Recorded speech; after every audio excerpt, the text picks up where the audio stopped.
Hey, look at that. Pitt got an Australian commitment over the weekend. A basketball player from Australia is coming to play for Pitt.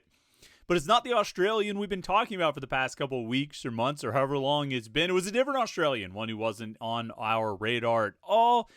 And unlike the Australian we had been talking about, this Australian who is coming to Pitt probably isn't going to really help this year. It's another developmental player joining a recent sort of trend, it seems, in Pitt basketball. The Pitt basketball coaches looking for developmental players to fill out the roster and potentially be pieces for the future. A curious approach, which we talked a decent amount about last week. One that is not without its merit, but leaves, I think, everyone hungry for more, thirsting for more, wanting more, longing for more, desiring to see this team add the players who are going to help them win in the coming season. That time is coming, and they'll add the players. I think the efforts are still afoot to do so. But they got an addition who maybe is outside that particular sphere of players that we're talking about. Let's talk about the high school player, the newest high school player who is Australian, who committed to Pitt over the weekend, and where it leaves the Panthers heading into the season, what the roster looks like, and what they need to do going forward. We'll get a little Pitt basketball recruiting talk to start your week on the Morning Pitt, youtube.com/Panther-Lair.com.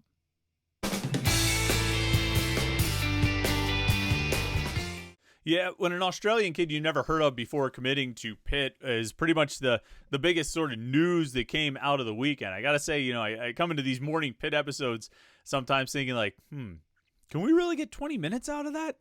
Was this going to be an episode that falls a little bit short? Maybe we just cut it at 13 or 15 minutes, which is okay. I mean, I think, we don't have to go to 20 minutes. That's sort of the target that we've created for ourselves, and we tend to say everything we want to say in that span. But you think, how much can we really say about this? But I think we'll find plenty of things to talk about. There just wasn't a lot else that went on in the world of Pitt sports over the weekend. I guess Larry Fitzgerald was the commencement speaker at Pitt's graduation. That's cool.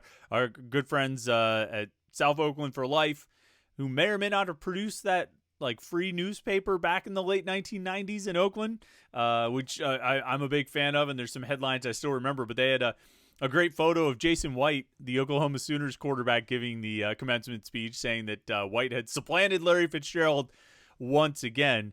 I thought that was funny, but cool to see Larry Fitzgerald get back involved with Pitt. He's been around every now and then at different games and things like that, but seeing him as a commencement speaker, certainly an honor for him. It's good for him to be affiliated with the University of Pittsburgh, particularly from an athletic standpoint. I think there's a lot of good that can come from Larry Fitzgerald being involved with Pitt and being around Pitt, not the least of which he has a son who has an offer from Pitt, and pretty good player. Not quite a Larry Fitzgerald type, but let's be honest, Larry was one of one. And, greatest wide receiver in college football history, maybe in the history of the NFL, but maybe I'm biased. No, it's good to have Larry Fitzgerald around the University of Pittsburgh and the Pitt football program, just act as an ambassador, and not to mention potentially a donor, because Larry has done very well, or did very well in his NFL career, and certainly could give a little back to the university. But that's neither here nor there. That's not really much of something we could spend much time talking about on the Morning Pitt, so just figured we should make a quick mention of it before we dive into the Pitt basketball recruiting talk. As always, you know what to do. Like this video and subscribe to youtube.com/Panther-Lair.com. That way you can get all of our Pitt video content, these daily Morning Pitt videos Monday through Friday, our weekly live show every Wednesday night at 8:30 p.m. with me and Jim Hammett and your comments and questions in the chat screen over on the right. And we have that little back and forth conversation. We always look forward to those. We got post-game press conferences and post-game shows and interviews and all kinds of things right here at youtube.com/Panther-Lair.com. So make sure you like this video and then click that subscribe button right down there. Where is it? Where's my finger? There it is. Click that subscribe button right down there and turn on your notifications so you get alert every time we go live or post new video content at youtube.com/Panther-Lair.com. And, of course, check out the website below, Panther-Lair.com. It's a Pitt site on the 247 Sports Network, the most comprehensive source of Pitt sports news on the internet. Football, basketball, recruiting, transfer portal, everything going on in the world of Pitt sports. You're going to find it right here at Panther-Lair.com. and message boards to talk with other Pitt fans. All day, every day, Pitt fans are hanging out, talking Pitt sports at Panther-Lair.com. It's the best online community of Pitt fans you are going to find. Panther-Lair.com. And the Pitt fans were talking this weekend about Henry Cody Lau. I guess probably just Henry Lau, but on his social media refers to himself as Henry Cody Lau. I kind of like people who intentionally use 3 names as opposed to 2 because it makes me want to say all 3, but we'll stick with Henry Lau for now, unless we actually make contact with the young Australian and he tells us that he prefers to include the Cody. Either way, he committed to Pitt over the weekend. He's Australian young man. He's about 6'8", reportedly, about what we've been able to gather online. He's a wing player, kind of a bigger small forward, potentially a skinnier power forward. Little bit of a shot, a little bit of drive, a little bit of this, a little bit of that, some tools, but largely the words that we keep hearing about Henry Cody Lau. When we've asked different people or read different things online, it generally comes down to development and upside. That this is a guy who's going to take some time in the program, who's going to grow in the program, and after a year or two, be ready to really step in and contribute. That he's got a really high ceiling, a lot of potential. And if these all feel like some of the same things we said about the 7-foot center they got last week, Kieran Mullen, or the 6'8", forward that they brought in for a visit, Braylon Hawthorne, well, yeah, it should sound familiar because it's the same things we said about them. And as this team prepares for a season that is absolutely crucial to not just the program and its trajectory, but the future of Jeff Capel in Pittsburgh, I think, this staff is filling out its roster with developmental prospects. And we find ourselves in a very tricky situation. I think a situation that's very difficult from the outside, which is the fact that things don't always happen in priority order. And I know we've talked about this a lot. We talked about it last week, right? After Pitt got the commitment from Kieran Mullen and had Braylon Hawthorne in on the visit, we talked a lot about that whole situation.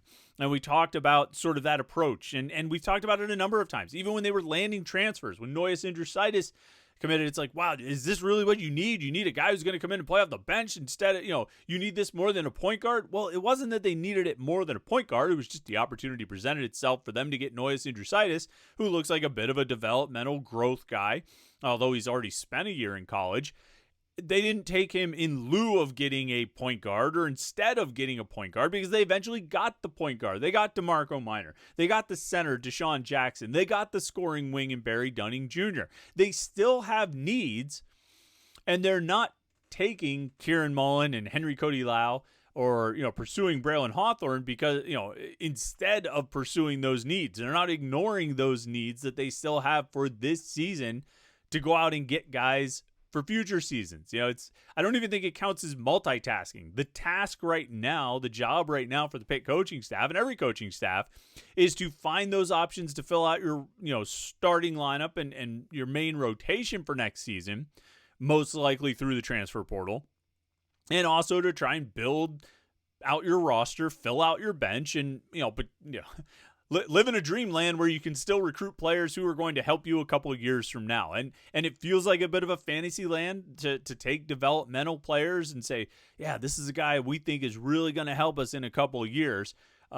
It feels like that's, imagination. It feels like that's a wild fantasy, a daydream that, you could count on players being around for a couple of years. I'm sure the Pitt coaching staff would have loved to have had Amsal Delilich for more than 1 year. Would have loved to have had, obviously Bub Carrington for more than 1 year, Jalen Lowe for more than 2 years, or the Diaz-Graham twins for the full 4 years or more. I'm sure they would have liked to have had all of these guys.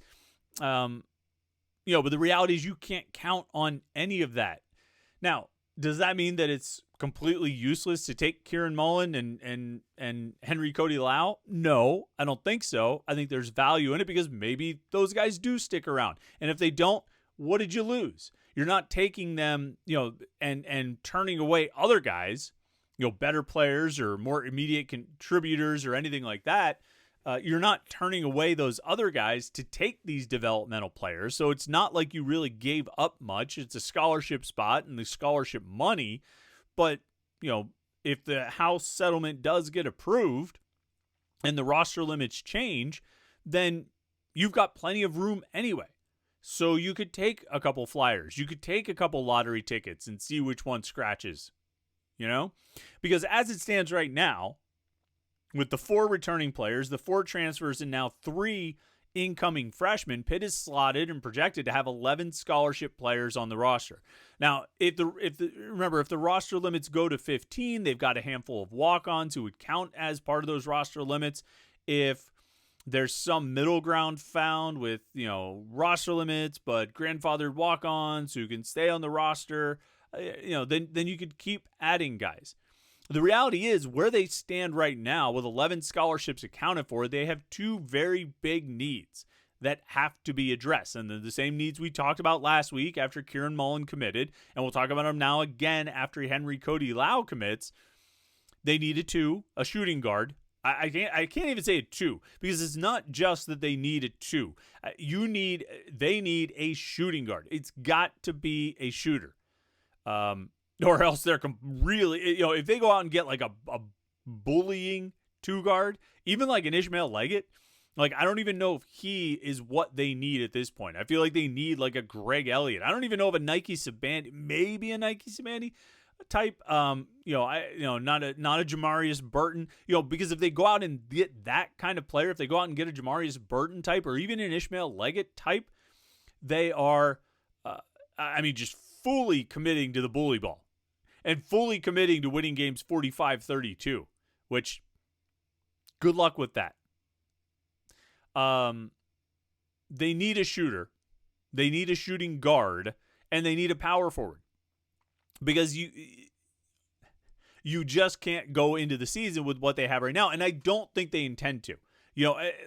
This is my word of caution that, just because they're taking these high school guys now and these developmental guys now doesn't mean they're done with the transfer portal, doesn't mean they're done with filling out the roster, doesn't mean they are, ignoring that side of things. I think that's still very much a priority. They know how much they need it. They know how much they need to fill out the roster. I think the coaches have to know they can't go into it with these 8 upperclassmen on scholarship, where your starting lineup is potentially DeMarco Minor, Brandon Cummings, Barry Dunning Jr., Cam Corrin at the 4, and Deshaun Jackson at the 5. That doesn't work. And it's not gonna work. And it's gonna be ugly and dragging teams down to the muck. And that's what they talked about. It might have been the year they made the tournament, that they needed to drag teams down to the muck. And you know what? That team was. They were tough. They were physical. They did drag teams down to the muck. And you know what they also did? They shot a ton of threes. Greg Elliott, Blake Hinson, they fired up a lot of 3-pointers, and they made a lot of 3-pointers. So even though they wanted to play ugly, even though they wanted to drag teams down to the muck and they wanted to be physical, and maybe it wasn't even that season that they said this stuff. Maybe it was the year before when they really were in the muck because it was messy and ugly. But, that team that went to the NCAA tournament, I don't really need to specify a year beyond that, right? Because if I just say the tournament team, I think everybody knows who we're talking about. We're not talking about the 2016 team that lost to Wisconsin. There's only been one since then. The tournament team, they were a physical team and a tough team and a team that would play. I'm not going to say dirty because they weren't like a dirty team, but they would play. You want to slow it down and grind it and all that stuff. They'll play tough. They'll play mean and physical and all that stuff. But they also drained a lot of threes. So even if you want to play that way, you still have to be able to score. And so building the team the way they've built it thus far, that's fine. But these last 2 pieces have to help you, particularly the shooting guard. Now, maybe that power forward comes from the other Australian we've been talking about, Roman Siulepa, who, I think is still an option, still very much on the board for Pitt, still very much a target. And I think those efforts are still going on. Henry Cody Lau actually has the same agent representation as Roman Siulepa. Although, the connections between the two, there's some. They've played against each other and that kind of thing. He could probably come in. Siulepa could probably come in and be the starting 4. And allow Cam Corrin to work in both spots, depending on the matchups and depending on the situation. Similarly, Barry Dunning Jr. could work at the 4 as well if they wanted to go with a smaller lineup. I think those options would exist, but I think Siulepa, I don't know if it's Siulepa or Siulepa. I should look that up again. But Roman could be that guy. who comes in and starts at the 4 and probably plays pretty well as a freshman. I'm not sure he brings, that shooting like I was talking about. That puts even more of an importance on the 2 guard. Whoever you get to be your off-ball guard has to be able to shoot, particularly if you go with him, go with Roman as your 4. But that's probably how this thing gets filled out, or it's how it should get filled out, with Roman as your 4 and a shooter as your 2. They just need to execute it. They need to finish it off. And then you've got, at least 2 guys in Mullen and Henry Cody Lau redshirting. Omari Witherspoon, you would think, would probably find his way into the rotation, although they have the 8 scholarship upperclassmen. If you bring in Roman Siulepa and a transfer shooting guard, now you're up to 10 scholarship guys who you're going to count on to be in the rotation. We'll see what happens with Omni Najai and how Noyes Indrusitis fits in. But, DeMarco Minor, I think, is going to be your starting point guard. I think Deshaun Jackson is going to be your starting center. I think Barry Dunning Jr. is going to be your starting 3. So you're looking for 2 more guys to fill out the starting lineup, whether it's Brandon Cummings or, a really good shooter from the transfer portal, at the 2.